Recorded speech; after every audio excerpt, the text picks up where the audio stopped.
2026 সালে chemistry second পেপারের পরিমাণগত রসায়ন থেকে আসা একটা উদ্দীপক। দেখো এখানে মাঝখানে দুইটা পাত্রের মধ্যে এ আর বি পাত্রের মধ্যে এই যে তিনটা দাগ, এই ইকুইভ্যালেন্ট চিহ্নটা, এইটা সম্পর্কে আমরা কয়জন জানি? আমরা বেশিরভাগই এর সম্পর্কে একদম ক্লিয়ার ধারণা নাই আমাদের। সেটা আজকে আমি খুব সহজভাবে গল্পের মাধ্যমে এবং যতদূর সম্ভব সহজভাবে ব্যাখ্যা করার চেষ্টা করব। ইকুইভ্যালেন্ট জিনিসটা আসলে কি, কেমিস্ট্রির ক্ষেত্রে কখন এটা ব্যবহার করা হয়, কেন ব্যবহার। আবার পরিমাণগত রসায়নের আর একটা গুরুত্বপূর্ণ টপিক হচ্ছে অ্যাসিড ক্ষার প্রশমন।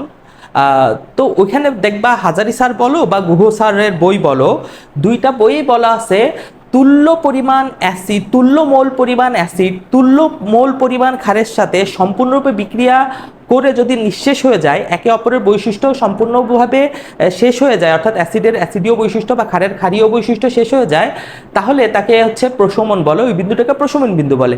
তাহলে তুল্য মোল পরিমাণটা আসলে কি? তো আমরা বোঝার শুরুতেই একটা গল্প আমরা জানবো। মনে করো এক লোক একটা হচ্ছে কেক আনছে বাসায়, এরকম হচ্ছে তার দুইটা ছেলে, একটা ছেলে ছোট আর একটা ছেলে হচ্ছে বড়।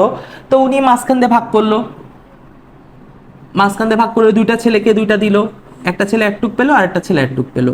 এখন ছোট ছেলেটা হচ্ছে অনেক জেদি এবং সে ভাবে যে আমি ছোট, আমি বেশি পাবো, ছোট মানুষ তো।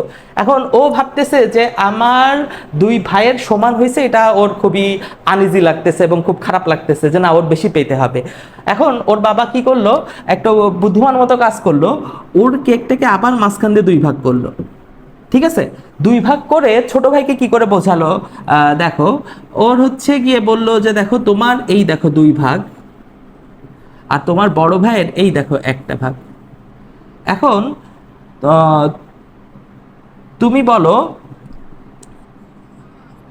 ছোট ভাইকে বললো দেখো এই দুটোকে কি সমান বলা যায়? কোনোভাবেই সমান বলা যায় না, কারণ তোমার দুইটা আর ওর কিন্তু একটা। ছোটজন তো খুব খুশি, হ্যাঁ তাই তো, আমার তো দুইটা, বড় ভাইয়ের তো একটা, এই দুটো তো কখনোই সমান না, নট ইকুয়াল টু। আচ্ছা, তাহলে তোমার হচ্ছে ছোট ভাই খুশি। এবার বড় ভাইকে যখন বাবা বোঝালো, তাকে তো আর একটু বেটার ওয়েতে বোঝাইতে হবে। তো বড় ভাইকে এভাবে বোঝালো যে দেখো ওর দুইটা ঠিক আছে, কিন্তু তোমার একটার ভিতরে যতটুকু কেক আছে ভর, আর এই দুটোর মিলিত ভরে তো সেম। কিন্তু বড় ভাই কি বললো যে বাবা তুমি তো অন্তত দুইটাকে সমান বলতে পারো না, কারণ এর দুইটা আমার একটা। তখন ওর বাবা বললো দেখো তোমার ম্যাথমেটিক্যাল একটা টার্ম শেখা লাগবে, এটাকে আমরা সমান বলতে পারি না, কিন্তু আমরা একে ইকুইভ্যালেন্ট বলতে পারি। কোন সেন্সে ইকুইভ্যালেন্ট বলতে পারি?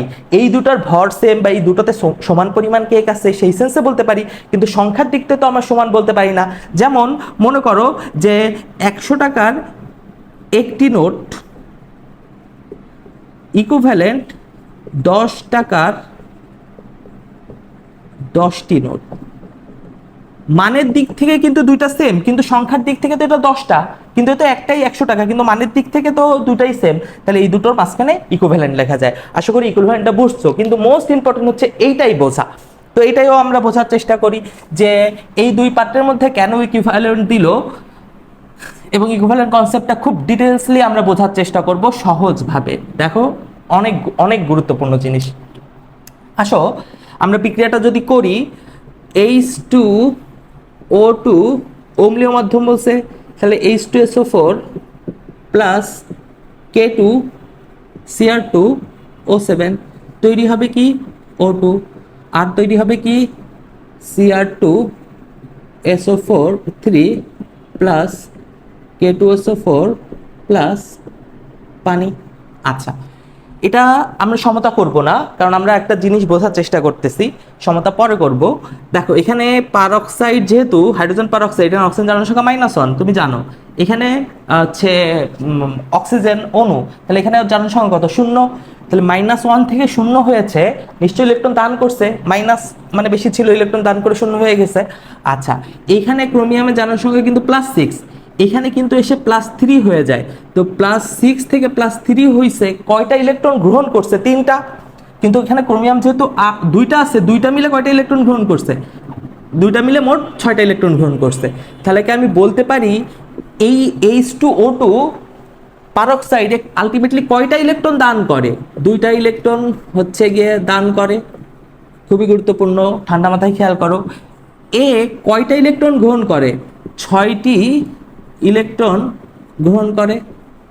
আচ্ছা, এর মোলার ভর কত? 34 গ্রাম না?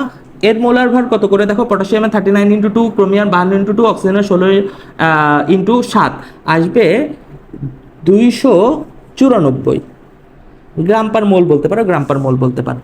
আচ্ছা, আমি কি বলতে পারি এই যে 34 গ্রাম ভর মিলে ও দুইটা ইলেকট্রন দান করতে পারে, আর এই 294 গ্রাম ভরের ক্যাপাসিটি আছে 6টা ইলেকট্রন দান করার, 6টা ইলেকট্রন দান করার, এরও ক্যাপাসিটি আছে 2টা ইলেকট্রন দান করার, এই ভরটুকুর। আচ্ছা, একটু সিম্পলিফাই করি, 2টা ইলেকট্রন তো, আমি যদি বলি একটি ইলেকট্রনটা আসলে বলা যায় না 1 মোল ইলেকট্রন আসলে, কারণ এগুলো মোল কনসেপ্টে হয়। হ্যাঁ, আচ্ছা, 1 মোল ইলেকট্রনের জন্য 34 গ্রাম দুইটা দান করে, তাহলে 2 দিয়ে ভাগ দিই, 17 গ্রাম ভর কয়টা ইলেকট্রন ত্যাগের জন্য দায়ী? 17 গ্রাম ভর একটা ইলেকট্রন ত্যাগের জন্য দায়ী হবে না? আচ্ছা, এবার এইটাকেও 6 দিয়ে ভাগ দেই, এটাকে যদি 6 দিয়ে তুমি ভাগ দাও, তাহলে মান আসবে 49 গ্রাম। আমি কি বলতে পারি এর 49 গ্রাম, 294 গ্রাম যদি 6টা ইলেকট্রন গ্রহণের জন্য দায়ী হয়, ওই ভরের 49 গ্রাম একটা ইলেকট্রনের জন্য দায়ী, একটা ইলেকট্রন গ্রহণের জন্য যথেষ্ট আর কি। এই ভরটুকু একটা ইলেকট্রন গ্রহণের জন্য যথেষ্ট, এই ভরটুকু একটা ইলেকট্রন ত্যাগের জন্য যথেষ্ট, তাহলে একটি 1 মোল ইলেকট্রন আসলে। হ্যাঁ, এখন খেয়াল করো যে এটা তো H2O2, এটা হচ্ছে K2Cr2O7, এই দুটোকে তুমি ইকুইভ্যালেন্ট লিখতে পারো কিভাবে? 17 গ্রাম H2O2 ইকুইভ্যালেন্ট 49 গ্রাম K2Cr2O7 না? H2O2 একটা জিনিস, একটা এখান থেকে জারক, এটা জারক, এটা বিজারক, তাই না? আচ্ছা, আবার এদের ভরও আলাদা, কোন সেন্সে আমি ইকুইভ্যালেন্ট দিচ্ছি? নিশ্চয়ই কিছু না কিছু জিনিস এর মধ্যে সমান আছে। ওই যে একটা ইলেকট্রন দান করতে পারে, একটা ইলেকট্রন গ্রহণ করতে পারে, একটা ইলেকট্রন দান এবং একটা ইলেকট্রন গ্রহণের কনসেপ্টে এরা এই দুটো হচ্ছে গিয়ে সমান। এখানে লিখে রাখি, এটা পরে দেখবা কাজে লাগবে, খুব সুন্দরভাবে কাজে লাগবে। H2O2 ইকুইভ্যালেন্ট হচ্ছে 49 গ্রাম K2Cr2O7। আচ্ছা, এবং এই 2কে বলা হয় জানো H2O2 এর তুল্য সংখ্যা, এবং এই 6কে বলা হয় হচ্ছে K2Cr2 এর তুল্য সংখ্যা। তুল্য সংখ্যা ব্যাপারটা আবার অন্য জিনিস, এন ফ্যাক্টর বলা হয়, সেটাও আমরা একটু শিখে নেব। দেখো, তোমার হচ্ছে এখানে এই ইলেকট্রন দান করছে না, ইলেকট্রন দান করলে কি হয়েছে? জারণ, সেজন্য বিজারক। তাহলে এই বিজারকের ক্ষেত্রে কতগুলো ইলেকট্রন দান করে সেটাই তার তুল্য সংখ্যা। দেখো তো, এখানে ইলেকট্রন গ্রহণ করছে না, গ্রহণ করে জারণের সংখ্যা কমে গেছে, তাহলে এ কি বলো তো? জারক। যার বিজারণ হয় সে হয় জারক।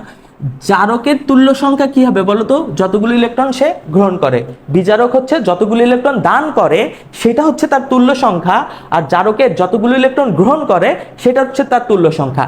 অ্যাসিডের ক্ষেত্রে যতগুলো হাইড্রোজেন আয়ন দান করে সেটা তার তুল্য সংখ্যা। ক্ষারের ক্ষেত্রে যতগুলো হাইড্রোক্সিল আয়ন OH- দান করে সেটা হচ্ছে তার তুল্য সংখ্যা। আচ্ছা, এই কনসেপ্টটা আশা করি সুন্দরভাবে বুঝতে পারছো। এরা কোন কনসেপ্টে দুটো সমান কেন ইকুইভ্যালেন্ট লিখছি? কারণ এরা এর মধ্যে 17 গ্রাম একটা ইলেকট্রন দান করতে পারে, আর এই 49 গ্রাম সে একটা ইলেকট্রন গ্রহণ করতে পারে, সেই কনসেপ্টে এরা ইকুইভ্যালেন্ট। আসো আমরা আরো ডিটেলসলি বুঝবো।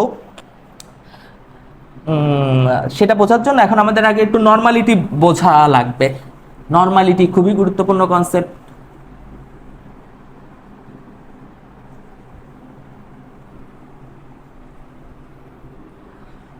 নর্মালিটির জন্য তুল্য ভর লাগে, আর তুল্য ভরের জন্য তুল্য সংখ্যা লাগে।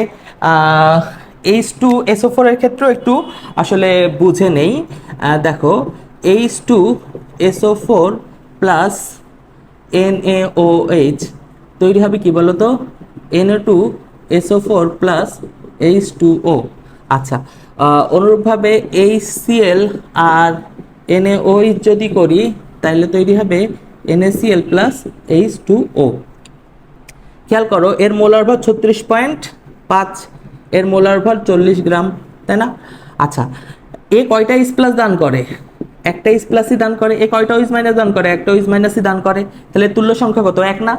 আচ্ছা, তাহলে আমি কি বলতে পারি যে তোমার এইটাই এর ইকুইভ্যালেন্ট নাম্বার, এই যে গ্রামটা এর ইকুইভ্যালেন্ট নাম্বার। তাহলে দেখো 1 গ্রাম হচ্ছে গিয়ে 1 গ্রাম অফ 1 গ্রাম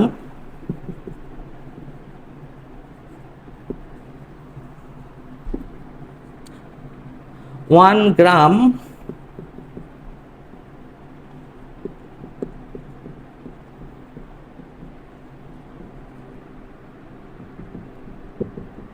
36.5 গ্রাম। অনুরূপভাবে 1 গ্রাম equivalent of NaOH equal to কিন্তু 40 গ্রাম। 1 গ্রাম অফ ইকুইভ্যালেন্ট, অনুরূপভাবে 1 গ্রাম অফ ইকুইভ্যালেন্ট H2O2 কিন্তু 17 গ্রাম। 1 গ্রাম ইকুইভ্যালেন্ট অফ হচ্ছে গিয়ে K2Cr2O7 কিন্তু 49 গ্রাম। ঠিক আছে? আচ্ছা, এখন আসো H2SO4 এর ক্ষেত্রে ও কয়টা ইস প্লাস দান করে, দুইটা ইস প্লাস দান করে না, আর এ তো একটাই ও ইস মাইনাস দান করে। খেয়াল করো এর ভর কত, 98, এর ভর তো 40, কিন্তু আমার তো জানি আমরা একটা ইস প্লাস আর একটা ও ইস মাইনাস মিলেই 1 মোল পানি তৈরি করে, অ্যাসিড ক্ষারের বিক্রিয়ার ক্ষেত্রে এটাই হয়। তাহলে দেখো তো 98 গ্রাম মিলে, কারণ এই একটা ও ইস মাইনাসের সাথে তো এখানে একটা ইস প্লাস আসবে, তাহলে 98 গ্রাম H2SO4 এর ভরটা দরুন দুইটা ইস প্লাস দান করে, তাহলে একটা ইস প্লাস দান করবে ওর অর্ধেক এত গ্রামের দরুন, কিন্তু সেই জন্য 1 গ্রাম ইকুইভ্যালেন্ট অফ H2SO4 এর মান কত আসবে, H2SO4 আসবে কিন্তু 49 গ্রাম। দেখছো 1 গ্রাম ইকুইভ্যালেন্ট অফ H2SO4 কত আসবে, 49 গ্রাম। এখন তুমি এদের এইটা হচ্ছে 98 ছিল, 49 গ্রাম, এইটা 98 কিন্তু ওর মোলার ভর হবে, আর 49 কি হবে জানো, ওর তুল্য ভর, অর্থাৎ ওর হচ্ছে গিয়ে তুল্য ভর হয় হচ্ছে তুল্য ভর ইকুয়াল টু মোলার ভর, মোলার ভর বাই হচ্ছে 2, মোলার ভর কত H2SO4 98 আর তুল্য সংখ্যা কত 2, যেহেতু দুইটা S প্লাস দান করছে, এই সেলের তুল্য সংখ্যা কত হবে 1, তাই 36/1 ও তুল্য ভরও যা মোলার ভরও তাই হবে। আচ্ছা, অনুরূপভাবে H2O2 এর তুল্য ভর কত বলো তো, 17, কারণ H2O2 এর তুল্য ভর যদি আমরা বের করি, তুল্য ভর ওর মোলার ভর কত 34, আর তুল্য সংখ্যা কত, যেহেতু দুইটা ইলেকট্রন হচ্ছে ও কি করে দান করে, তাহলে কত হবে 17 গ্রাম। আচ্ছা, যেটাকে 1 গ্রাম ইকুইভ্যালেন্ট অফ H2O2 বলা যায়। এটা বুঝলা, এটা বুঝলে এবার আমাদের হচ্ছে গিয়ে নর্মালিটিটা বের করা ইজি হবে। নর্মালিটি বোঝানোর জন্য আরেকটু এটা বুঝিয়ে দিলাম। আর নর্মালিটিটা দেখো কি,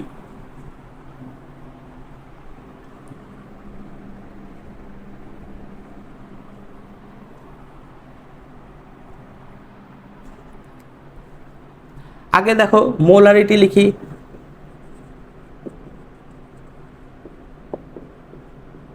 মোলারিটি ইকুয়াল টু W গুণ 1000/mv না? আচ্ছা, এখানে এইটা কি ছিল, এটা ছিল হচ্ছে মোলার ভর। অনুরূপভাবে নরমালিটি হবে হচ্ছে W গুণ 1000/mE। এটা ভালো করে খেয়াল করো, আবার ভাববে না যে মোলার ভরে লিখছি, এটা হচ্ছে তুল্য ভর, তুল্য ভর। ওই যে সালফিউরিক অ্যাসিডের তুল্য ভর কত 49 গ্রাম, সেই এই আণবিক ভর দিয়ে যদি বের করো সেটা হচ্ছে মোলারিটি বের হবে, তুল্য ভর দিয়ে যদি বের করো সেটা নর্মালিটি বের হবে।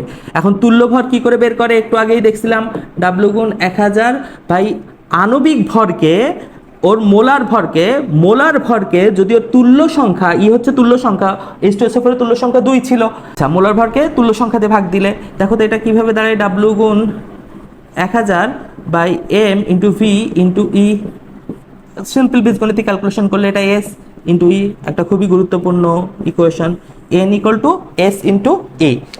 অর্থাৎ মোলারিটিকে তুল্য সংখ্যাতে গুণ দিলে নর্মালিটি পাও, অথবা তুল্য ভর বসাই দিয়েও তুমি অঙ্ক করতে পারো, অথবা মোলারিটি বের করে তুল্য সংখ্যা গুণ করে দিতে পারো, অথবা তুল্য ভর দিয়ে করে নর্মালিটি বের করতে পারো, তোমার ইচ্ছা। এবার আসো আমরা গ্রাম ইকুইভ্যালেন্ট কোনো মৌলের কীভাবে বের করে সেটা দেখবো, এবং তার সাথে এটাও মিলাই দেবো। আসো একটু কষ্ট করে যারা দেখতেছো খুবই মহা গুরুত্বপূর্ণ জিনিস শিখতে পারবা আশা করি, দেখা যাক। আচ্ছা দেখো এই বিক্রিয়াটা যখন আমরা করছিলাম এরকম লিখছিলাম H2O2 plus H2SO4 plus K2Cr2O7 তৈরি হয়েছিল O2 plus Cr2SO4 3 plus K2SO4 plus H2O। এটার সমতা করার সিস্টেম হয়তো তোমরা জানো, তুল্য সংখ্যা বিনিময় করতে হয়। তুল্য সংখ্যা কত? 2, এখানে দিতে হয় তুল্য সংখ্যা 6, এখানে দিতে হয় জারকের অক্সিজেন সমান পানি, জারকে কয়টা অক্সিজেন আছে? 14 ধরেই এখানে বসাই দিব। হাইড্রোজেন হয়ে গেল কয়টা? 28, তার মধ্যে কিন্তু অলরেডি 12টা আমার আছে, তাহলে এখানে 8টা দিলে হয় 8 দুগুণ 16, 16 আর 12 28, অন্যান্যগুলো মিলাবো। এইটা থেকে অক্সিজেন তৈরি হয় না, এখানে কয়টা আছে? 6 দুগুণ 12, তাহলে এখানে 6 দিব, 6 দুগুণ 12। আচ্ছা, কে আছে 4টা, কে আছে 2 দিয়ে দেবো, ক্রোমিয়াম আছে হচ্ছে 4টা, এখানে 2 দিয়ে দেবো, বাকিগুলো অটোতেই মিলে যাবে। এখন তোমরা যখন এই অঙ্কটার এখানে ঘনমাত্রা বের করতে চাইছিলা, খুব সহজে এভাবে করছিলাম না? মোল অফ H2, অনেকভাবে করতে পারো, এভাবে করাটা সবচেয়ে বেটার। মোল অফ K2Cr2O7, কখন দুইটার মোল সমান লেখা যায়? এইটাকে যখন এর হচ্ছে কোএফিসিয়েন্ট, স্টোইচিওমেট্রিক কোএফিসিয়েন্ট দিয়ে ভাগ দেওয়া হয়, এটাও যখন এর হচ্ছে গিয়ে সহগ দিয়ে ভাগ দেওয়া হয়, বা এটারে মূল সংখ্যা বলে, মূল সংখ্যা দিয়ে ভাগ দেওয়া যায়, তখন দুইটা মোল এভাবে সমান লেখা যায়, তাই না? আচ্ছা, এখন একটু খেয়াল করো তো, তোমার এই 6টা ওই পাশে গুণ, এইটা ভাগ এই পাশে গুণ না, তাহলে তোমার হচ্ছে এখান থেকে তো তুমি মান বের করতে পারো। ওই মানটা আগে বের করা শিখাই দিই। 1 বাই হচ্ছে গিয়ে 2, তাহলে এখানে 1/3 থাকে, আর এটা লেখা যায় S of H2O2 into V of H2O2 equal to, আচ্ছা, এখানে S of K2Cr2O7 into V of K2Cr2O7, 3 এ পাশে গুণ হয়ে যাবে। তখন কি হবে বলো তো? হচ্ছে গিয়ে এই S of H2O2 equal to S of K2Cr2O7 into V of K2Cr2O7, এখানে 3 গুণ আকারে থাকবে, ভাগ 3 এ পাশে গেলে গুণ হয়ে যাবে, আর নিচে হবে হচ্ছে V অফ H2O2। আর সমানগুলো বসাই, 3 ইন্টু S অফ K2Cr2O7, ঘনমাত্রা কত? K2Cr2 ঘনমাত্রা হচ্ছে 0.1, into V of K2Cr2O7, V of K2Cr2O7 এর আয়তন কত? 80 ml। আচ্ছা, আর নিচে V অফ হচ্ছে H2O2 এর আয়তন কত? 50। সবগুলো ml এ আছে, তাই আর চেঞ্জ করলাম না, 0.48 মোলার হবে। এবার একে তো ppmও করতে পারবো SM গুণ 10⁻³ দিয়ে, ওটা আমরা করতেছি না, একটু তো খুব সহজেই করে ফেলি, তাই না? কিন্তু আমরা তো কি শিখতেছি আজকে? ইকুইভ্যালেন্ট শিখতেছি। এবার কোনো একটা বিক্রিয়ায় নাম্বার অফ ইকুইভ্যালেন্ট কি করে বের করা যায়? এটাও কিন্তু নাম্বার অফ ইকুইভ্যালেন্ট, কিন্তু আরো দেখো, আরো ডিটেলস হতে বোঝাই দিচ্ছি। আচ্ছা, এই লাইনটা মুছে দিই। খেয়াল করো যে এইখানে তোমার 1/6, এই পাশে তাই 6 গুণ হয়ে যাবে না? আর এবার 1/2, এখানে 2 গুণ হয়ে যাবে না? আচ্ছা, দেখো তো একটু, H2O2 এর তুল্য সংখ্যা কত? 2 না?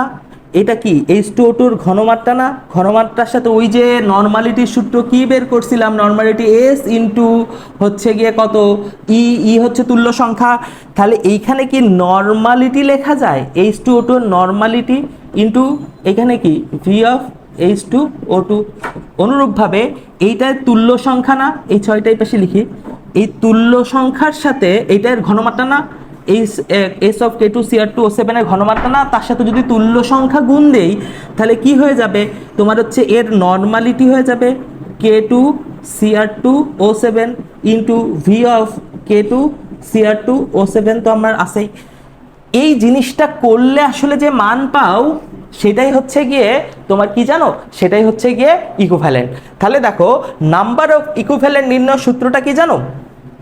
আচ্ছা, দেখো, number of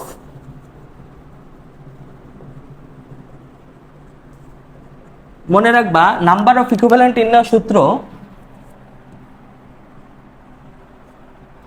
number of equivalent নির্ণয় সূত্র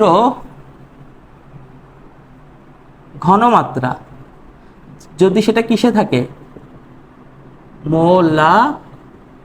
ডিটিতে থাকে ইনটু হচ্ছে তুল্য সংখ্যা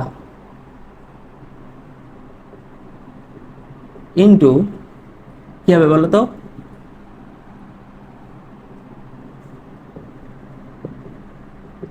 আয়তন। মহা গুরুত্বপূর্ণ জিনিস তুলে নাও।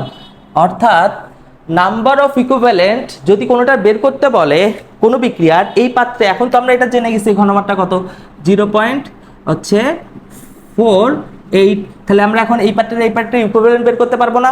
আচ্ছা আসো বের করি ইকুইভ্যালেন্ট।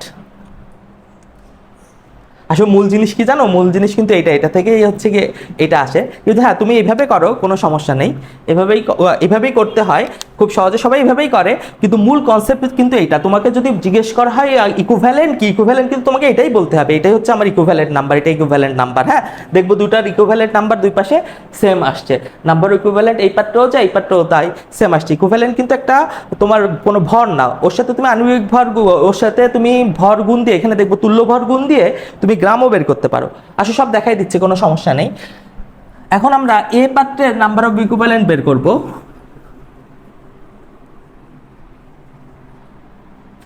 খেয়াল করো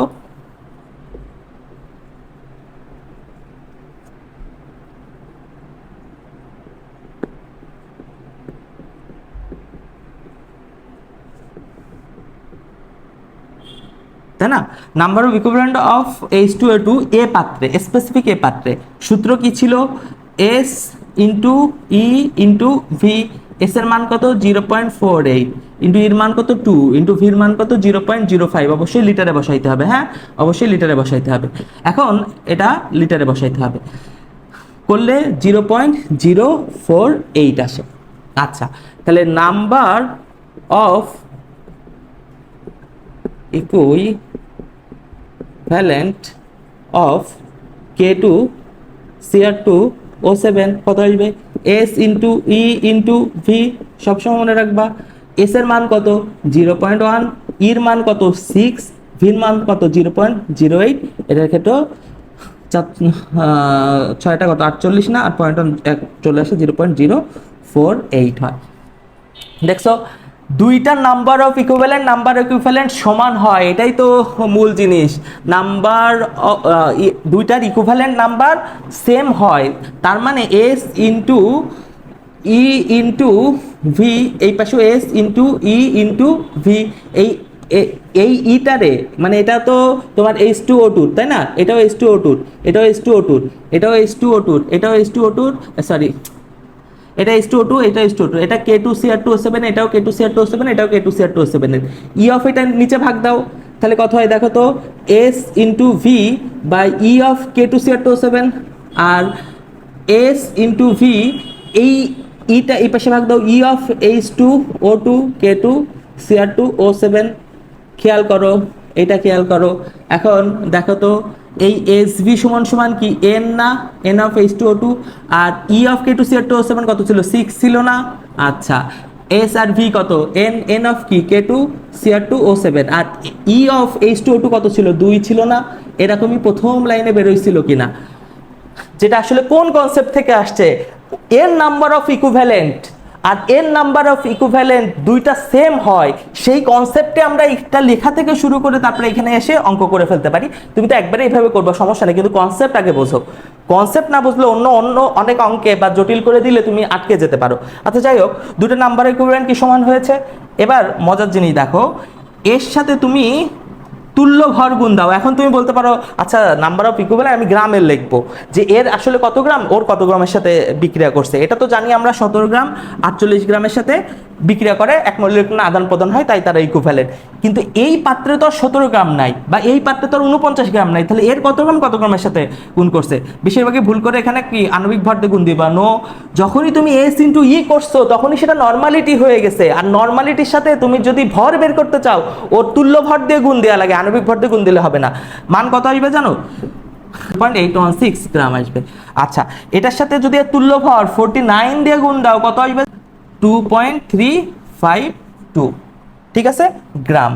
এখন তুমি একটুক বলতে পারো যে এই পাত্রের গ্রাম ইকুইভ্যালেন্ট হচ্ছে কি weight, equivalent weights equivalent weight হচ্ছে 0.816 গ্রাম, যেটা এই পাত্রের 2.352 ইকুইভ্যালেন্ট ওয়েটের সাথে বিক্রিয়া করে।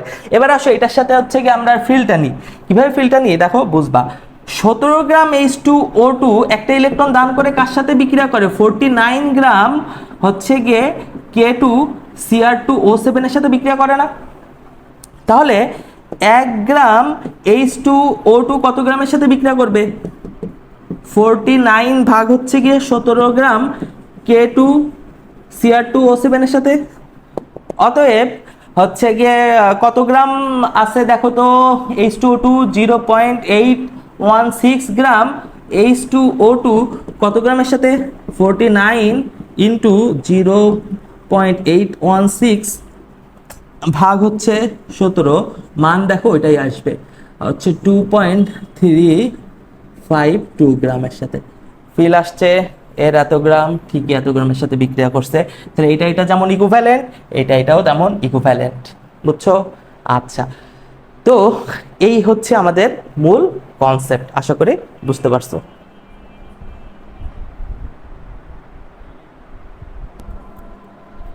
আচ্ছা, আরেকটা জিনিস দেখিয়ে দিই। তুমি তো এখানে তুল্যভর গুণ করে এটা বের করছিলে, তুল্যভর গুণ করে এটা বের করছিলা, তাই না? নাম্বার অফ ইকুইভ্যালেন্ট H2O2 এর সাথে তুল্যভর গুণ করে পরিমাণ বের করছিলা। আমি এই সূত্র বের করতে পারি না? W = SMV/1000। হ্যাঁ, S এর মান কত দেখো হচ্ছে 0.48, M এর মান কত? এর 34, V এর মান 50 ভাগ 1000 দিলেও 0. এত গ্রাম বেরোয়, অর্থাৎ এই গ্রামটাই বেরোয়, 0.816 গ্রাম বেরোয়। এখানে যদি এস এর মান 0.1 দাও, এম এর মান হচ্ছে এর যেটা 294 দাও, আর ভি এর মান যদি 80 দাও ভাই 1000, 2. হচ্ছে গিয়ে 325 বেরোয়, 2.325 বেরোয়। অর্থাৎ এই পুরো গ্রামের সাথে বিক্রিয়া করে শেষ হয়ে যায়, যেটা কিন্তু একদম প্রথমে এই অনুপাতেই আছে। এটা ইকুইভ্যালেন্ট এইটা, অনুরূপভাবে এটা ইকুইভ্যালেন্ট ওইটা। ওকে, আশা করি কনসেপ্টটা পুরো ক্লিয়ার।